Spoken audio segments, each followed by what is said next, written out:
Thank you, JLF. Thank you, Blue One Ink, and thank you all for coming here this afternoon, so soon after lunch, if you've had your lunch. But I think we are very privileged to be able to talk about Sri Aurobindo today here, because it's not only India's 75th anniversary, but it's also the 150th anniversary of Sri Aurobindo, who, as you know, was born in 1872 on the 15th of August. And the starting point or the takeoff point for our session is this amazing book by Dr. Pariksith Singh. It's called Sri Aurobindo and Philosophy, and that's also the title of this session. I think there's been no book like this in the last 20, 25 years where Sri Aurobindo is put face to face, as it were, in conversation with the leading philosophers of the West and the East. So this is a book, if you want to understand Sri Aurobindo, this is a book that you have to get hold of. I'm also really honored today that Dr. Pariksith ji's parents are here, his mother and father are here, and we want to welcome and honor them, as well as his brother is also here. So sir, if you can please stand up, I want people to look at you. He's himself an important writer, social worker, and a political figure in Rajasthan's history. And, you know, we are deeply honored that the family is here to support us today. You know, Sri Aurobindo and philosophy is a very vast topic. Yes. But let's plunge straight into one aspect of Sri Aurobindo, which is very relevant to our times. I was in conversation the other day with the Norwegian ambassador. They are sponsoring the bookmark here. And we were talking about the multiple crises in the modern world. Yes. We were talking, of course, of the war in Ukraine, but there's an energy crisis. We know what's happening with global warming. There's a climate and energy crisis. There's an economic crisis. As we all know, there's war, and we've just come out of a pandemic. We don't really know much about this virus. And it seems that humanity faces multiple challenges. And whatever we know, and we know quite a bit, at least we like to believe we know quite a bit. I'm not sure how much we know. But whatever we know in our multiple disciplines in universities and all the experts, you know, all the national advisory councils, the economists, the defense specialists, etc., don't seem to be able to get a grip on these multiple crises that are challenging us, affecting our world, and in fact the future of human survival. Yes. How would you react, Dr. Singh, to the idea that we are, you know, the dinosaurs of this age, on the verge of extinction, and unless we get our act together, either AI or some other species is going to supplant us. It might even be bacteria and viruses. Yeah, absolutely. I mean, we have reached a point that man as the mental animal, I'm using the word mental animal with a clear understanding of what it takes to be a man. Sri Aurobindo said very clearly, must be surpassed. And by that he meant we have to find something deeper within us which rules our governance, our systems, our processes, our own lives, the universal life, and what the institutions that we have created. Because the institutions that we have created have become their own barriers, including nationalism, including religion, including all kinds of financial issues that you see, the food supplies you talked about, healthcare. So I think we need to find that secret within us, and we need to live it. And that secret he spells out. He's the only philosopher who has a detailed program of the future. And I call it the future of evolution. No other philosopher has brought Vedanta into a worldview. Where are we going? And no other philosopher has brought the Western thought to this point. What can be done? And with a very practical, clear understanding of what it will take. And I think we all need to become aware of his solutions to contextualize the present issues that we are seeing. And you're seeing the issue with transhumanism. Modern science wants us to become robots. They want to replace our brains. They want to put computers inside our brain. Almost want to make robots. They're talking about a singularity, but the singularity is not that of consciousness, of love, or the singularity of a universal vision. It's the singularity of a machine which will replace us. Is there another vision before us that gives us an alternative to this transhumanism, which has taken a life of its own? It's going crazy, this AI. Is there someone wise enough, wide enough, high enough to give us an alternative view, alternative approach? And the only one who comes to mind is Sri Aurobindo. So thank you so much for that. This brings us to the heart of our conversation today, which is the idea of evolution. We all know evolution as a Darwinian concept, biological evolution, and then we've also heard about social evolution, and to some extent we know that most of our institutions are in a process of evolution, sometimes of devolution, because they are collapsing. Right. We didn't mention universities, but universities are also Yes. completely overtaken by fear, divisiveness, wokeism, etc. But so the heart of our discussion is really the idea of spiritual evolution, which only Sri Aurobindo spells out at such great length. And I want to ask you, when we started off, you said that man, or the human, is a very mental creature, and the mind is the barrier. But as Sri Aurobindo says in Thought, the Paraclete, the mind is also, by realizing its own limitations, the opening to something beyond the mind, which Sri Aurobindo called the supramental. So can you tell us how we can understand the supramental, and how can we become partners, how can we become stakeholders, how can we become agents of the supramental? What is it that we can do, Pariksith ji, in order to bring down the supramental, so to speak? Supramental is a very big word, and I usually don't use it because a lot of people I meet who have read him are under the illusion that they have realized the supramental, or they understand it. But in a very simple terminology that he himself used is truth consciousness. It's the consciousness of truth always. See, we live in a consciousness that is split. We live in a duality, state of duality, you and I, us and them, ours and theirs. Truth consciousness, the truth of the universe, which is the Sat, which is the principle of the universe that upholds the universe, and that is the Indian concept.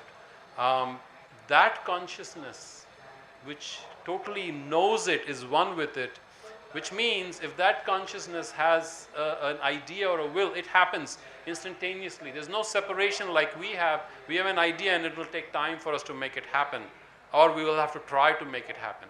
That state is a very advanced spiritual state, which I do not believe any of us has lived or has realized. However, what he did recommend is we find certain levels of awareness which will help us open to that action. Exactly. I was getting to that. Right. What I meant was that if you want to understand the supramental conceptually, then what Sri Aurobindo says is that you have the Sat Chit Ananda, which is the highest level of consciousness, what we call Parabrahman, but it does not create, it is not active. The level just below it is the supramental, which is also creative. That's why Chit, that is the movement, is very important. And we are way below that. So what Sri Aurobindo does is he talks about the overmind. So all the levels of consciousness which are beyond the mental. And I think you'll agree that all of us, either through music, meditation, even exercise, literature, love, have had an experience, or even deep sleep. In fact, in Shushupti, we go there every day. We have a sense of being connected with something that's bigger than ourselves, than our own limited identity, which is so tied up with our body, isn't it? But what is important about Sri Aurobindo's yoga, which he called integral yoga, is that he talks about the 5 levels, which need to be addressed if you want to transform yourself. So Sri Aurobindo's yoga is not about retreating from the world. It's not about going into a cave. It's not about individual self-realization alone. And this is very important for all of us. This is the time not of individual moksha, that मैं अपने आप सबकी चिंता छोड़ के, मेरे घर परिवार वालों की, मेरे समाज की चिंता छोड़ करके मैं कहीं चला जाऊं अपने मोक्ष के लिए और या मुक्ति के लिए, ये वो दौर नहीं है. Right now, wherever we are, we have to work together for each other's transformation. So, Sri Aurobindo has these 5 levels, and then I'll just come to you. So, there's the physical. Every day, we are in the physical. We wake up. We need, sleep. We need food. We have to go to the bathroom, etc. The physical is so much with us, isn't it? And if the physical is not right, our moods can change. We know there's epigenetics. Everything that we do is connected, hardwired to the body. Then there's the vital. I mean, the layer of emotions, of our energies. Sometimes we say, yaar, koi energy nahi hai, kuch kaam hi nahi kar sakte. Then the mental level. And we are mostly at the mental level. I'm a professor, and we are stuck in the mental level. Our education system does not address the vital or the physical at all. And then beyond that is the psychic. If you were there in the earlier session, then Partho was saying that you have to discover that antaratma, that undying self within you, and then you're not afraid. You're not afraid to die, you're not afraid to do what you want to do. And fear completely vanishes. And then is the spiritual. So let me ask you, and we can dial back to the question of consciousness, post-humanism, transhumanism, but how do you understand Sri Aurobindo's great statement, all life is yoga? And how can we link it to this aspiration to transform our reality in a very practical way? So I think let's break it down into let's go back to the old question, the original question. How do we open up to the supermind? Can we open up to the supermind? And his solution was very simple and down to earth practical. Most of the great yogis, the great people, they're practical people, they're not theoretical people. His approach was what is called the psychic being, or the Agni in the heart. That we all have. That is the state where you have a spontaneous sense of love, a spontaneous sense of surrender to the divine, a simple sense of being in a sweet, quiet, comfortable place. That is how most relationships of true love start. If you see Mirabai, if you see the great stories of love anywhere, or great art, great poetry, you will see the psychic being reflecting. And he's one of the first philosopher who focuses on that.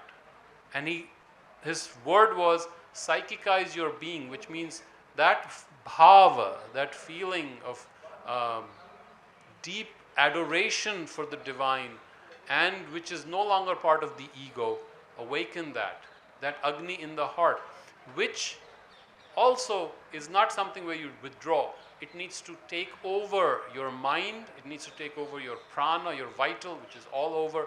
See, we are all divided. So mind is going somewhere, heart is going somewhere, the body is somewhere else. And then it should take charge of the physical also.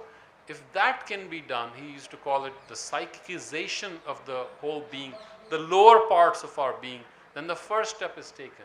The second step was to develop that sense of the cosmic, the universal. We are living as individuals, as egos. But if we see the vastness of creation, the whole earth as one vast universal reality where all these movements are happening at the same time, held together, it's almost like a cell with everything moving perfectly. There's a tremendous intelligence in everything that is happening, which is why we are here. Otherwise, there's no reason why we should be together. That cosmic level, we need to open ourselves to, because that vastness is what takes away the papa. And papa is duality in our tradition. When you have that sense of duality, but the moment the sense of duality is gone in that vastness of holding other darshanas, other philosophy, other viewpoints, other perspectives, then that's the second opening. And the third, as you pointed out, the levels above our mind, and we can start opening to that. There are meditations for it. And there are levels of consciousness. He showed how effective they are. He showed that in literature with examples of great teachers we have had, like Sri Krishna, who worked from that consciousness of the whole globe within him. But coming back to all life is yoga, the greatness of Sri Aurobindo, like Sri Krishna, was he did not exclude any part of our life, which means usually in our tradition, unfortunately, we misunderstood the great Shankaracharya, we misunderstood the Buddha, and we started rejecting life and the world, and it became an illusion or a dukkha sansar. So this is Maya, drop it, go take sannyas, sit in a corner, go to the Himalayas. But that is not karma yoga. Sri Krishna says it very clearly. He's asking Arjuna to fight for dharma, for the truth, for righteousness. Even if he has to take on his teachers, his family, his friends, he has to kill them.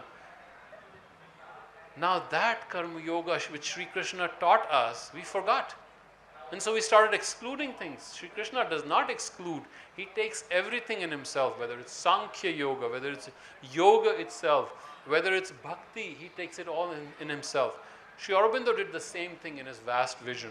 He brought, of course, he always said Sri Krishna was his guru. He taught him when he was in his meditation through the Gita, he learned through the Upanishads, the Vedas, including every part. This, what we are doing right now, is karma yoga. Everyone is doing their thing, that is karma yoga. Can we do this karma as a surrender to the divine within or the divine above? If we can get that bhava, if it's a true total surrender, then immediately all life has become yoga. You're not excluding your physical life, your vyavaharik life, practical life. That is why India became poor, because we started excluding life. But we have to be sashakt, strong, not only above spiritually, but in the mind, in the vital, in the body. We cannot exclude, and that awakening which India always had. We were brilliant in the arts, we were great, our literature, whether in Sanskrit or other languages, profusion of science, architecture, drama, how beautiful things we created, because we did not exclude life.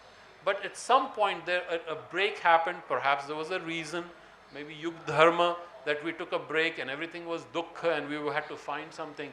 But now the Yug Dharma is we embrace life, we live like an Arjuna and take it back and live it up to the fullest and stand up for dharma. And I'm not trying to be, leftist, rightist here. This is our center. We have to find our center, the Kendra, and that is the path he showed. He did not even exclude Tantra. He brought Tantra as a higher Tantra. He elevated it, he purified.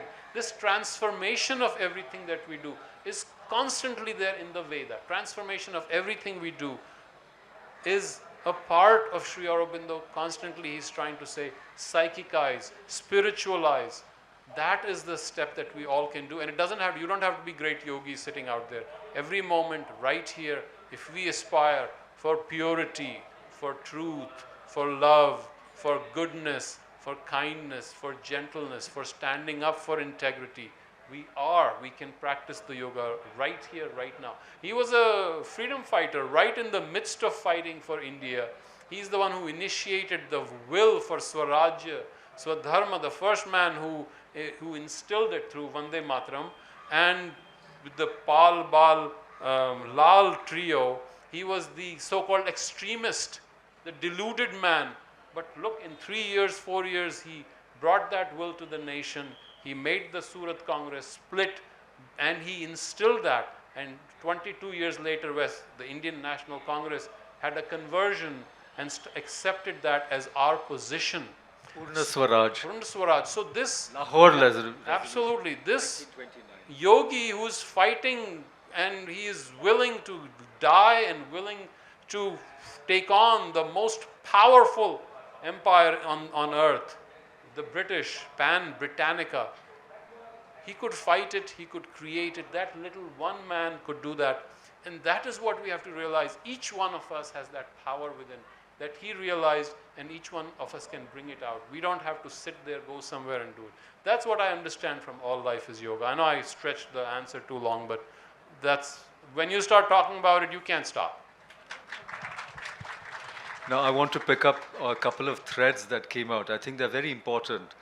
You know, all life is yoga also means that the so-called negative emotions or experiences that we undergo, all of us undergo them, even in the family. Forget about the professional world where someone wants to undermine you, the competition, the struggle. If you see them as being given to you for your own development, education, evolution, then that becomes a gift. It's not a curse. It becomes an opportunity to learn. It's an opportunity to transform. So when we say all life is yoga and we don't exclude anything, what it also means is to have an integral acceptance and love of yourself. Because if you really, I can do a quick survey, please raise your hands. How many of you really love yourselves? This is a very healthy audience. I'm happy to know that you love yourselves. How many of you have completely accepted yourselves? Completely. See, the thing comes down a little bit. How many of you would have preferred not to have certain things in yourselves and in your lives? See, so it's a kind of downward slope. But if you accept the dictum or the philosophical wisdom of all life is yoga, then what you've got has been tailor-made for your own development and your own evolution, you know. And through that acceptance, I mean, Pariksith ji spoke about simplicity. When the psychic opening happens, you become quiet and very simple. In an earlier session, I don't know if my friend Shailendra is here, he talked about trust. See, institutions lack trust.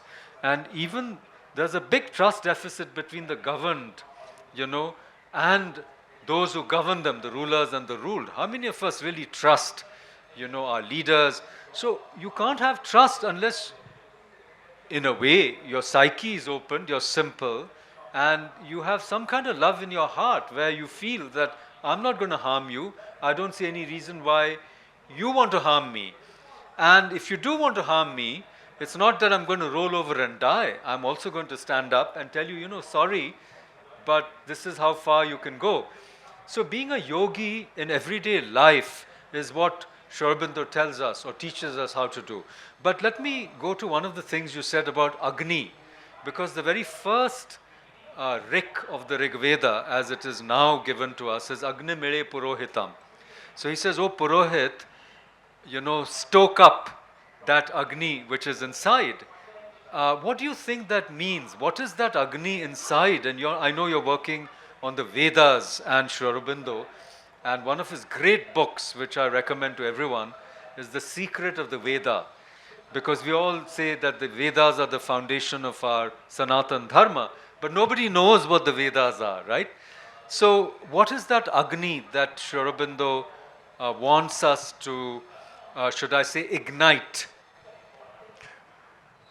Agnimile purohitam yagyasya devam ritvijam. Right? That's a beautiful line. And Otaram. Ratnadhatamam. So I adore Agni. Agnimile. Ila is love. I adore Agni. What is this Agni? People think it's a ritualistic fire. You burn fire, you put sticks in it, and that's Agni. I love that Agni. Agni is a shlesha, as Swami Dayanand has explained to us. And shlesha, if you know, is in simple English is a pun, or what we call paronomasia. One word has many meanings. So Agni is not just an external fire. To Swami Dayanand, Agni represents the Atman and the Paramatman with the extension. That is a very beautiful explanation. To put it very simply, because if Agni has probably 15 senses depending on your state, but Agni is the divine within. Sri Aurobindo calls Agni the divine will. That will itself has the knowledge. But if to very simply understand Agni is the divine within, in everything we are doing, what is the meaning of yajna? Yajna is not putting sticks in that fire. Yajna is offering everything, including oneself, to the divine. Divine within, and it is divine is not given a shape, not given a name, simple Agni. And Agni, you can take it as energy, which is everywhere. And the beauty of this is there is Agni that is Bhautik Agni, there is Agni within, there is Jathar Agni in Ayurveda, which is in your cells. There is Agni in water, according to the Veda, which is, think about how beautiful. There is Agni right in the unconscious, dark depths. There is Agni going up to Vidyut, where Indra, who is our higher luminous mind, Indra is carrying Vidyut Agni, thunderbolt. Go above Surya. Surya is the symbol of Satchidananda, of what you the supermind, and that is Saurya Agni. It is the same Agni throughout. We can start right with ourselves. Sri Aurobindo called it beautifully. It is the psychic within. It is the divine who is housed in within us, always burning, never dying, and who leads from the front. Purohita. Purata means the front. It's not someone sitting and chanting for you. Purata is the front. Your Purohita who's leading your life, that Agni within, the divine within is leading your life. You have no idea why you are here, where you are going, you have no clue. But Agni knows, because Agni has that knowledge instinctively within, and once we touch that, we are aligned with that knowledge. So if you want to align with the supramental, the Surya Agni, the Vidyut Agni, well, find the Agni here first. Symbolically, the Veda is beautiful if you understand the symbol. And Agni, if you, and Swami Dayanand even started doing Nirukta on it. Nirukta is the study of ancient words through etymology, understanding the meaning of sound. The way Sanskrit is, see, in English, if I may take a few minutes, in English, if I say a bottle, this is a bottle. There's no reason why I should call it a bottle. And you could have called it a tree. And still, you would say, okay, tree. Everybody repeats it. This is, you start calling it a tree. But in Sanskrit, every sound has a meaning, has a guna. That guna translates into a family of related sounds. So the bij dhvani has a meaning. For example, and very simple example, all of us know this. Ma. Ma in Sanskrit is the end, completion, fullness. And think about the words that come from it. Ma, matri, mother, mom, mater. Think of other words that come from it. Mrityu, completion. Mouth, mortuary, right? Spanish, morte, right? Mortality. Take it to another level. The ocean, marine, ma. So the sound has multiple meanings. We cannot say this. English is limited, modern languages are limited. One name can only mean a certain thing. But the way our ancestors started, the sounds had a psychological impact, had an impact when you're articulating, when you're hearing it, and Sanskrit touches that bij dhvani, the root sound. If we can understand that wisdom, suddenly the Veda becomes so beautiful, because Agni starts with the word A. A is, in Sanskrit, has the meaning, A is the beginning. Alphabets, all your alphabets, right? Alif, Be, Te, alphabet, A, B, C. A is the sense you get is beginning. Just like with Ma, the baby came out, and baby can only say Ma. That's the easiest thing to say. And there is this blurred face, this loving shape that is feeding the baby. Ma becomes the end, everything, right? So there is a psychological reason why certain sounds have certain impact on us. Going to that original psychological level, the bij dhvani becomes very important. And you see that tradition carried through, whether in Tantra or Yoga, we take these root sounds and we meditate on them. Why? Because if we know how to meditate on them, they can improve, open up certain energies within us. So coming back to Agni, Agni is the preeminence. Agre is the word that Swami Dayanand said. Agre is one of the roots. It's always in the front. Eminent, that is your eminent thing. We don't notice it. But that is the most eminent thing about us. It is our Atman, that is the consciousness. Pure consciousness is what Agni is, which each of us has. It is, cannot be destroyed. cannot be touched, it cannot be made ugly, it cannot be made dirty. Think about it. What is the best symbol of something? I take this water, put some dirt in it, the water will become dirty. If I take Agni and I put the junkiest thing in the world, it will purify it. Agni will take the worst, you put cow dung in it, it will get purified. Agni remains pure. That is why it is a beautiful symbol, beautiful spiritual experience of the divine. So I know Agni itself will take us forever, but every symbol has a meaning and a root cause, that sound that connects to us, that we can start tapping, because we have covered our education. So we're talking about education. Education itself is messed up because children are not allowed to flow, that Agni doesn't come, the heart doesn't open up. They are being taught through artificial intelligence. What connection is a child going to have? The child learns by feeling. What feeling is there when they're pressing buttons? And so we have taken knowledge away from them. We have to bring that knowledge back. So removing the veils of avidya, ignorance, is the first step that we have to do. And so great teachers like Sri Aurobindo, who are embracing all different paths, he loved the Veda, he wrote The Secret of the Veda, because the Veda did not deny any part of our life. The three lower levels that you talk about, Sri Aurobindo talks about them, mind, prana and body, are to be transformed according to the Veda. And they had reached a very high level, and they put that in a symbolic form. And then we go to the higher levels. And Sri Aurobindo embraces that. Whatever was beautiful, whatever was true, depends, whichever tradition, he took it and brought it in a vast vision. And that is the genius of Sri Krishna, who brought it all together in the Gita, gave us that beautiful vision. And Sri Aurobindo gives us the same vision again in a modern language. And if you start seeing that, everything starts connecting. Veda, Vedanta, different panthas that Indians had, whether it's Sankhya, whether it's Tantra, whether it's Yoga, whether it's Vaishnava Bhakti, all of it come together in his yoga, which is why he called it the integral yoga.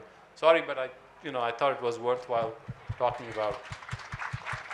So we should now open it up. I just wanted to say that Pariksith ji very rightly said that the Purohit, of course, is also someone who has the hita, or the, you might say, welfare of the Pura. Pura is, you might say, city, Jaipur. But this is the real Pura, isn't it? The body is the actual village of consciousness or city of consciousness. But the point is, Purva, also east. And that sun that comes from the east is also the sun of Agni that's already inside me. So all the forces of nature are already within me. And Agni, as he rightly said, represents the will. So in other words, the will to transform, or the energy to evolve, is already in you. It's irresistible. And the only thing we have to decide to do is to be partners, to be, as it were, co-sharers of the responsibility of evolution, and not just be subjects and slaves of nature, but say, listen, I want to help. I want to stand up and take responsibility for the earth, for everyone around me, for my fellow beings, not just humans, all kinds of life, and beyond life, all consciousness. So you become a partner in this journey. So now let's get some questions. We have about 9.5 minutes. Yes, sir, at the back, the young person with the, yes, you.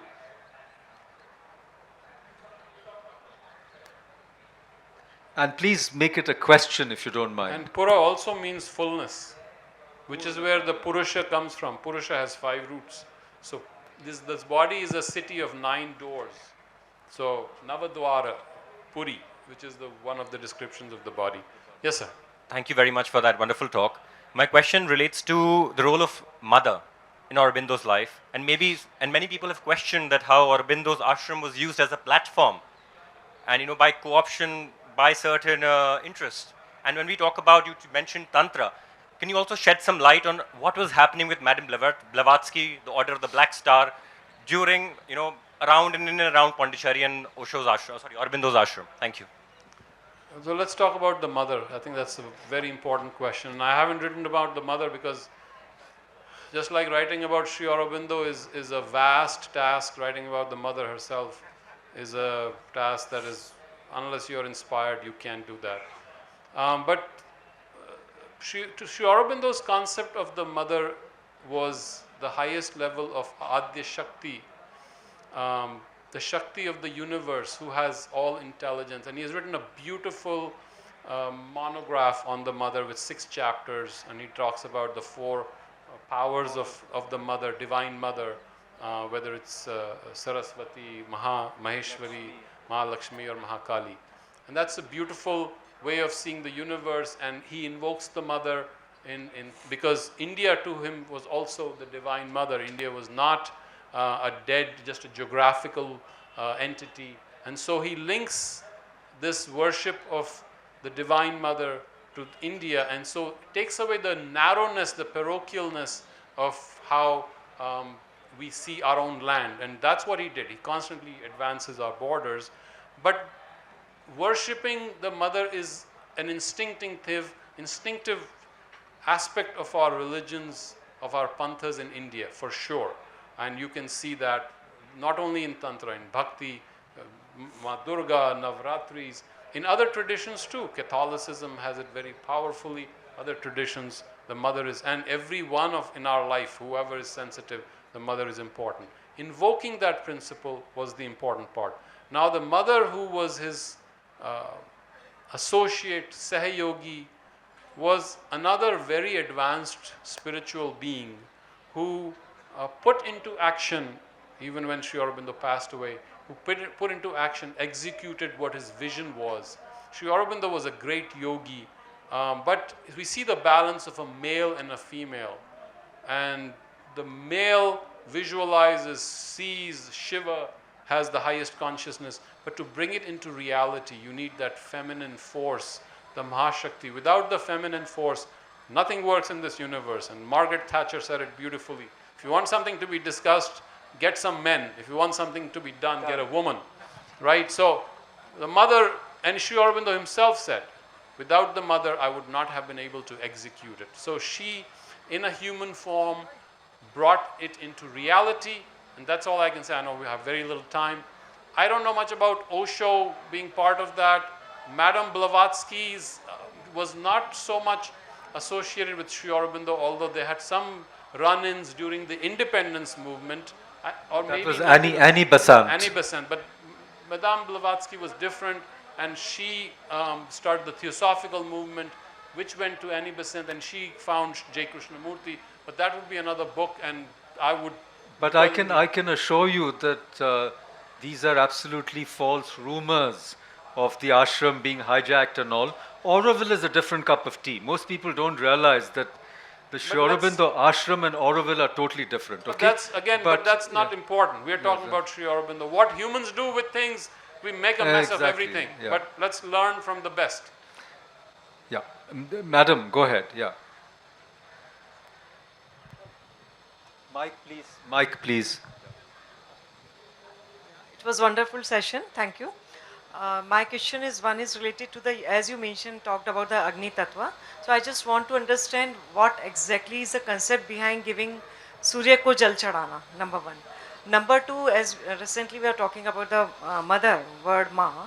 So I just want to understand Ma Shakti in Hindu ritual is, why is at certain places in certain temples, the sacrifice is required. Like in the Kamakhya temple, earlier there was in Shila temple in the Amer also. Why the sacrifice is needed for in a dharma like Hindu? Yeah. So, what was the first question? First question is related to why do you offer water to the... Yes, so yes. everything, it is symbolic. Yeah. Surya is the highest consciousness. You are Yes. invoking Surya. Yeah. You're not... So the Veda approaches not by praying only, but by invoking and bringing down that consciousness. And if we understand the Gayatri mantra, Dhyo yonaf prachodayat, so come and impel my mind, take my thought and make it move. That is what he's asking. That is why the Gayatri mantra is so powerful, if we understand the spiritual strength behind it. Offering water. Water is what? Water is a principle of consciousness and being. Wherever water is used in the Veda, think of it as either Chitta Shakti or being, apas. When you cross the waters, what does that mean? You're crossing the being to another land, another consciousness. Same principle as like the hill. Adri is not just a dead hill that you're climbing. That was not worth it. The Veda would not be worth it. But to climb the hill of being to a new level of consciousness. So water is life force. Water is your Shakti. You're offering it to the highest consciousness, and you're invoking that to come and move your thought. In fact, they go even further. Find the sun in the darkness of the rock. As Sri Aurobindo takes it further, finding that awareness in your body. The second one, we have human beings change something beautiful into different forms. That's our prerogative, that's our freedom. In the Veda, there is really no animal sacrifice, there's no human sacrifice. The Shunakshep episode that comes, he is not sacrificed. The priests refuse to sacrifice, and it's a great pun. Shunakshep, the Rishi is making fun of himself. Shunakshep means the tail of a dog. He calls himself the tail of a dog, and what a beautiful episode he has written. So there's no need for a sacrifice. If you want, the word sacrifice is not yajna. The whole translation is wrong. Yajna, again, if you go into the Nirukta, has at least 15 meanings. One of the meanings is Vishnu, one of the meanings is Shiva, one of the meanings is yoga, dharma, self-offering, giving all of yourself. Nowhere in our Sanskrit Nirukta does killing anyone is part of yajna. I hope I've answered. I know we have little time. We are run out of time. I only wanted to say that if you see sacrifice as consecration, then we have to consecrate. She's talking about animal sacrifice. Yeah, but we have to make everything holy. We have to make everything sacred. That is the true meaning of sacrifice, to bring... That's why I don't like the word sacrifice. Yeah. But let's take one more question. Last one. Yes. Which one? Who has the most burning question, Agni related? Actually, I noticed you first. Go ahead. This is the last question. I'm afraid we're out of time. Hello. Yeah, just a question. You talked about yoga. So in present world, there is a construct of no pain and no gain. But in our tradition, we used to emphasize on Sahajasthiti.